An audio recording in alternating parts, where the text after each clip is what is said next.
और मैं इन दोनों वस्तुओं से आपका स्वागत कर रही। इसलिए या तो पृथ्वी की सरलता है। अब श्री लक्ष्मण जी को आने में देर होने लगी तो श्री सीता जी ने कहा, लक्ष्मण जी अभी तक क्यों नहीं आए? जरा आप ऊपर खड़े होकर लक्ष्मण जी को पुकारिए।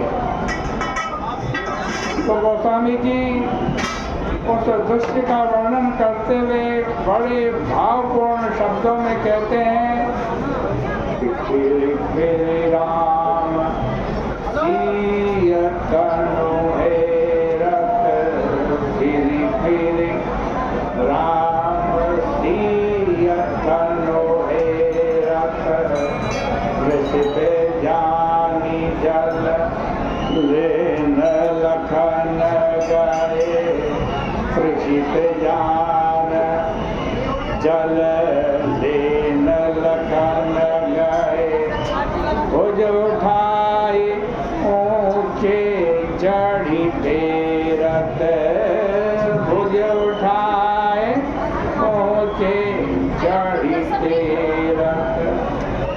भगवान श्री राम ऊपर खड़े होकर पुकारने लगे।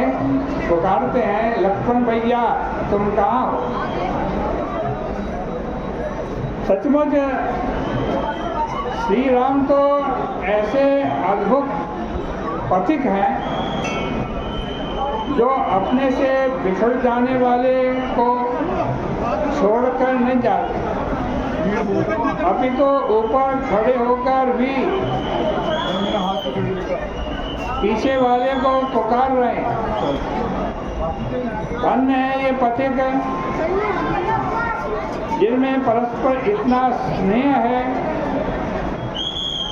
श्री सीता जी व्याकुल है तो श्री राम और लक्ष्मण के सुख के लिए श्री लक्ष्मण को चिंता रहती है, श्री राम तथा श्री सीता जी को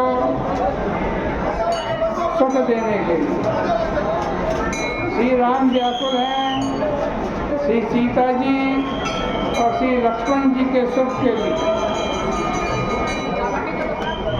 आगे रहने की यही सार्थकता है कि जो आगे रहकर भी निरंतर पीछे वालों को लौट लौट करके देखते हुए चलते हैं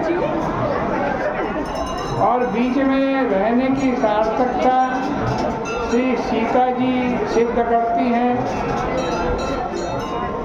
तुलसीदास जी ने उनके चलने की पद्धति का वर्णन करते हुए कहा है कि प्रभु पद रेखा बीच बीच सीता, प्रभु पद रेखा बीच बीच सीता, हरति चरण मग चलती सभीता, हरति चरण मग चलती सभीता।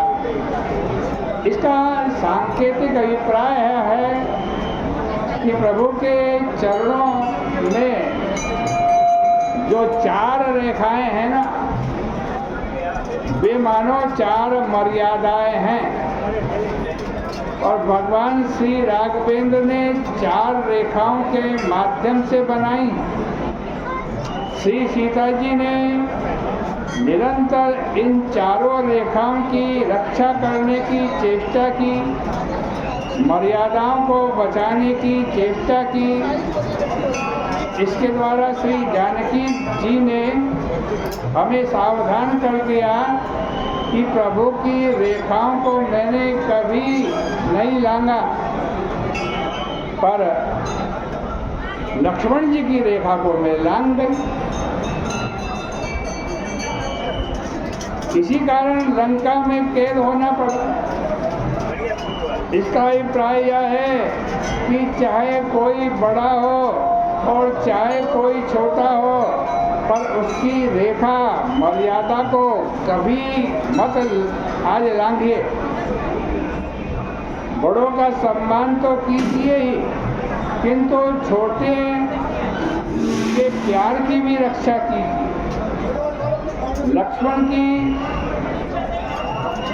आज लक्ष्मण जी जो हैं इतना डर करके पीछे चल रहे हैं कि भगवान को हंसी आ रही कि लक्ष्मण जी इतना डर करके चल रहे हैं। लक्ष्मण जी यद्यपि साक्षात काल है, काल का स्वरूप है लक्ष्मण जी, पर श्री राम से कितना डरते हैं लक्ष्मण जी। वही यदि आपको देखना हो तो जरा जनकपुर में देखिए। जनकपुर में जब देखिए तब श्री लक्ष्मण जी डर ही रहे हैं। मन में लक्ष्मण जी की बड़ी इच्छा है।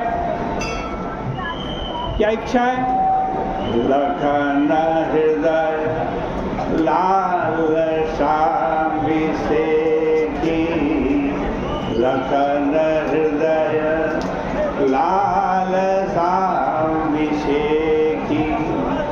जाय जनकपुर आयई देखी, जाय जनकपुर आय देखी।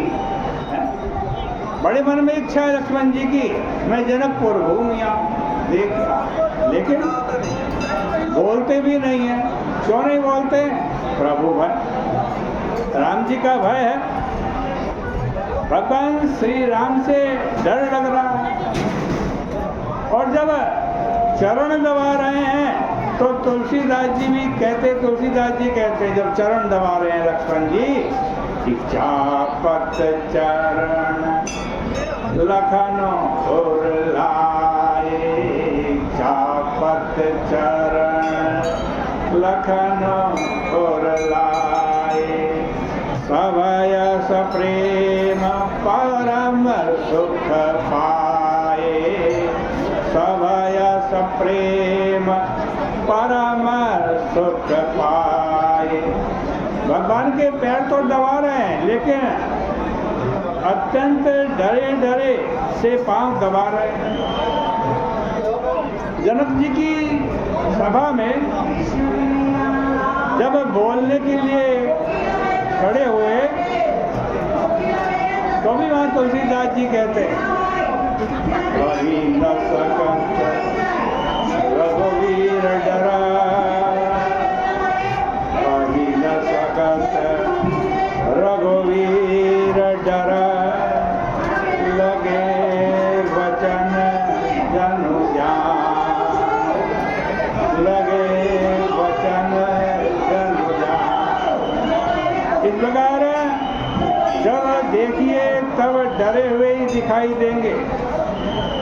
प्रभु ने एक दिन एकांत में मुस्कुरा करके कहा, लक्ष्मण तुम्हें समझना बड़ा कठिन है, क्योंकि कभी तो तुम इतने निर्भय दिखाई देते हो कि परशुराम जी के फरसे से भी तुम्हें डर नहीं लगता। उनसे भी तुमने कह दिया